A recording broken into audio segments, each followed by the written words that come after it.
This is a quick tutorial of how to define loads in SeismoBuild and SeismoStruct's building modeler.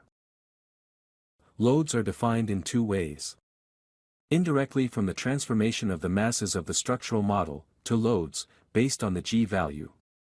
And in the beams, slabs and stairs properties windows. First, in the beam loads, there is a module available for applying additional permanent load on the beam's properties window. Here, we can define the load, which will be distributed along the beam's length. Notice that by default, there is no load applied. Afterwards, we are going to see the slab loads. On the slab's properties window, we can specify the vertical loads on the slab. Notice that the slab weight can be either automatically calculated or introduced by the user. Here, we will choose to have the slab weight automatically calculated. For the definition of live loads, we can use the ready-made list, which will show up if we press the Type of Loaded Area button.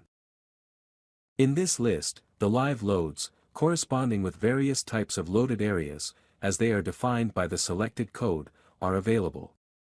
By selecting one of the available choices, the live loads field is automatically filled. Also, the user may decide to introduce another desired value of live load in the corresponding field. Furthermore, we can add permanent loads additionally to the weight of the slab. Then, we can define the snow load that is required only by the codes ASCE 41-17 for the United States of America and the Turkish earthquake code TBDY. Equally to the slabs, we will also need to specify the stair loads.